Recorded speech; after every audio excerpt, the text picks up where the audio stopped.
पाकिस्तान फूल या गुलदस्ता। पंजाब में आप किसी आम आदमी के पास जाइए और उससे सिंधियों, बलोचों, महाजरों, कश्मीरियों या पश्तूनों वगैरह के बारे में एक जुमले में राय दीजिए। राय कुछ यूं होगी: सिंधी डाकू होते हैं, बलोच गद्दार होते हैं, कश्मीरी बुजदिल होते हैं, पठान कूड़मगज और बेवकूफ़ होते हैं, और महाजिर भारत के एजेंट होते हैं। मैं पंजाबी हूं और मैंने ये अल्फाज निहायत तवातुर से अपने कानों में पढ़ते सुने हैं, और ये अल्फाज उस वक्त मेरे कानों में पड़े जब मैं इतना छोटा था कि खुद को बताई जाने वाली चीज़ों को दुरुस्त और हतमी समझता था।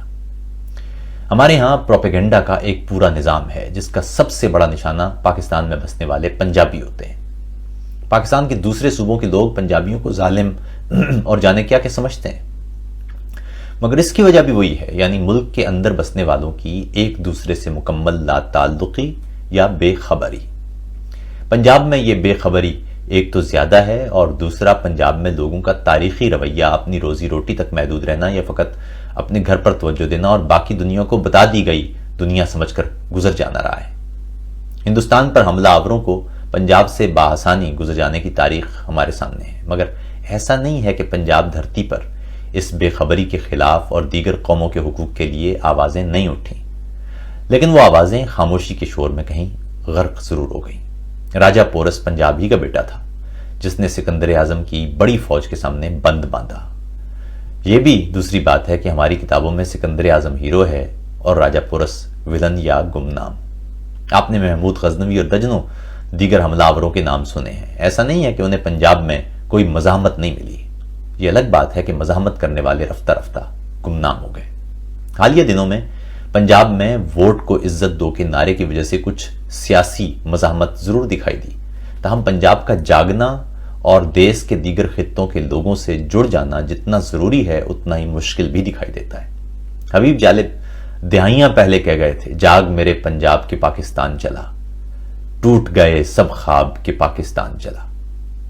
गुज़िश्ता 70 बरसों से एक मुनस्सम तरीके से पाकिस्तान में मौजूद कौमों की हजारों बरस की तारीख को गुमशुदा भी किया गया और साथ ही मुख्तलिफ कौमों के दरमियान बेहद खलीज पैदा की गई है, बहुत सोची समझी मनसूबाबंदी के तहत। अभी एक अजीब सी सूरत हाल की वीडियो सोशल मीडिया पर सामने से गुजरी, जिसमें एक कौमी टीवी चैनल के एक प्रोग्राम में एक तज्जियाकार ने अचानक पंजाबी में 2-4 जुमले निहायत बेइतनाई में जड़ दिए, और प्रोग्राम में मौजूद किसी शरीक की गुफ्तगू ने जुबान की इस तब्दीली पर तवज्जो तक नहीं दी। मगर इस प्रोग्राम में एक सहाफ़ी ने जब जानबूझकर पश्तो में गुफ्तगू की तो सब हक्के बक्के होकर देखने लगे। यहां निहायत अहम सवाल यह है कि क्यों इस मुल्क के लोगों को अपने ही मुल्क के दीगर खित्तों की जुबानें नहीं आती? क्यों ये खूबसूरत बात ना हो कि क्या ये खूबसूरत बात ना हो कि पंजाबी बोलने वाले पंजाबी के साथ साथ पश्तो भी बोलते नजर आए, पश्तूनों को सिंधी अजनबी ना लगे और सिंधी बलोची जुबान बोलते नजर आए।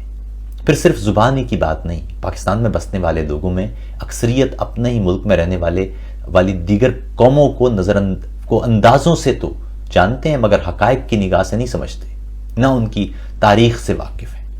अभी एक सिंधी दोस्त ने जो एक बड़े मीडिया हाउस में काम करता है, बातचीत हुई तो कहने लगा कि आतिफ भाई, मैं सिंधी हूं और मैं लाहौर में काम करता हूं और यहाँ सभी बहुत मोहब्बत से मिलते हैं, खुले ज़हन के हामिल भी हैं, मगर जब उन्हें बताया जाए कि मैं सिंध से तालीम याफ्ता फ़र्द हूँ तो उनका उमूमी जुमला होता है कि सिंध में कोई आला तालीम याफ्ता कैसे हो सकता है, या वहाँ आला तालीम मुमकिन कैसे है। सिंध में तालीम के शोबे में बेशुमार मसाइल मौजूद हैं, जिस तरह पाकिस्तान के दीगर सूबों के तालीमी इदारों में, मगर टाट वाले स्कूल पंजाब में भी हैं। उसी तरह तबाह हाल स्कूलों की हालत खैबर पख्तूनख्वा और बलूचिस्तान में भी है। स्टीरियोटाइपिंग अमूमन उस वक्त इस्तेमाल में लाई जाती है जब आप किसी इलाका गैर की जानिब देख रहे हो, या यूं समझिए कि इंसान किसी तहजीब के बारे में कोई उमूमी राय तब बनाता है जब उसका उस तहजीब से कोई बराह रास्त ताल्लुक न बने। मिसाल के तौर पर आप किसी अफ्रीकी मुल्क के बारे में कोई उमूमी राय बना सकते हैं, बल्कि बना क्या सकते हैं, आपके दिमाग में इस वक्त भी होगी, या अगर आप यूरोप नहीं गए तो आपने अपने दिमाग में यूरोप का एक खाका बना रखा होगा।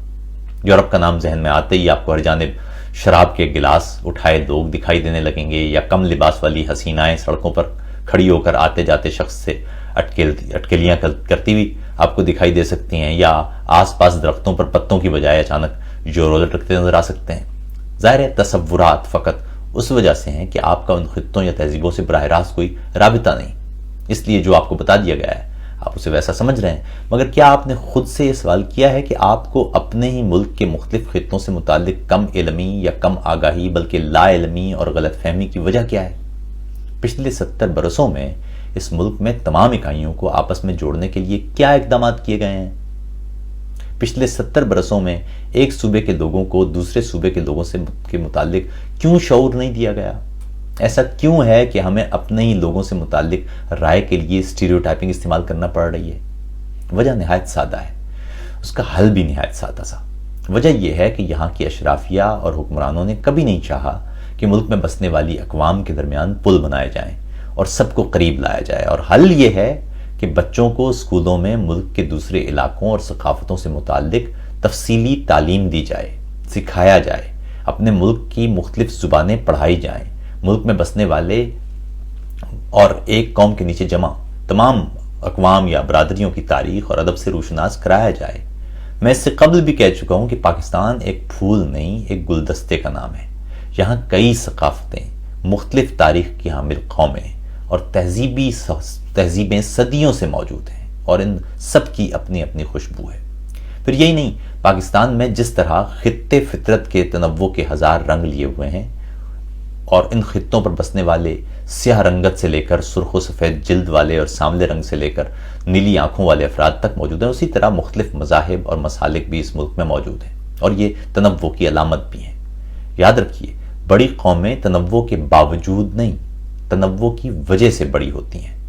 تاریخ تبدیل کرنے سے تاریخ تبدیل نہیں ہوتی، بلکہ تہذیبیں خود تاریخ بن جاتی ہیں، جن کی مثال دیکھ کر کہا جاتا ہے کہ تاریخ تبدیل نہیں ہوتی۔ ہمیں تاریخ بدلنے کی بجائے تاریخ سے متعلق اپنے رویے بدلنے کی ضرورت ہے۔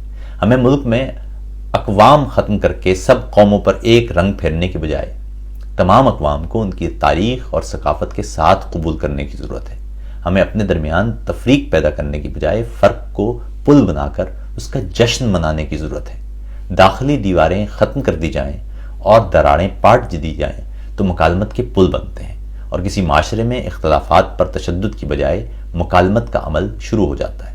اور اگر ایسا ہو جائے تو ایسے معاشرے تاریخ کے صفوں پر اپنے ہونے کا ثبوت اپنی عظمت سے دیتے ہیں، تاکہ کوئی آپ سے پوچھے کہ پاکستان کی سب سے عمدہ شے یا پاکستان کی سب سے اچھی بات کیا ہے، تو آپ جواب دیجئے، ہماری سب سے خوبصورت بات فطرت، ثقافت اور تاریخ کا تنوع ہے۔